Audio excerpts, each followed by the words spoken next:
This whole week we've kind of been prompting them like, hey, this is your week, this is your experience, you make it what you want it to be. Even like in our small group discussions, we can ask them prompting questions, but ultimately like, hey, this is your space, this is your time, what do you want to talk about, you know? So it was kind of same with planning the worship session.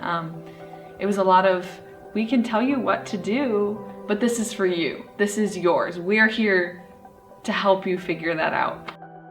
I loved the worship service, but I also loved the planning process where we got to sit and discern. We all got together in our groups and we decided the songs that we were going to do, which our group, we decided to do a poem and then a few verses that connected to our theme of light. And we definitely have a lot of really strong personalities in our group, but even the quieter folks were really adamant on their voice being heard and their opinions.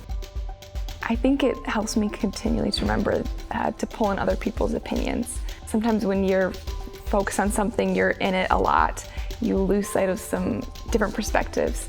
Some other groups did a verse that they focused on and they talked about it and how it connected to the theme. Yeah, it was just nice to see like a lot of energy in the room, feel the ideas flowing. And what do we think the scripture speaks to and what songs would speak to the scripture, and who feels led to pray here. And there's a beauty of doing that collaborative planning. That was probably one of my favorite parts of it, just to be able to put like your own group's style of worship into like a worship service. Planning was really good. You gave us the opportunity. Guitar. Like 3 songs. That song and then just like building it up.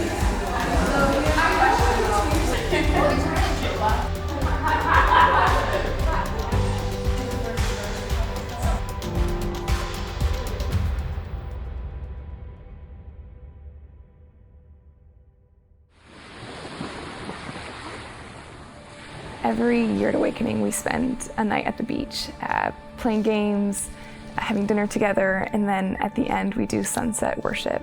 And that is by far my favorite worship session. One, because you're out in creation as you're worshiping Jesus. And it's a more casual setting, and so there's room to be more authentic in your worship. And people are just throwing out song suggestions, and we sing and play. People have guitars, a cajon. And when you're in that space where it's not planned, it's not programmed, there's room for the Spirit to move in ways that you weren't expecting. When people talk about beach night, the thing that they really talk about is this is a lot of more free time and games and fun and get to know you. And then at sunset, so about 9 o'clock, we set up sunset worship. So we all gather around right by the water, and a couple students lead worship, and we just sing for like an hour while the sun is setting, and it's really beautiful, and it's experiencing God's creation and just being a part of it and being there and seeing how beautiful it is so meaningful.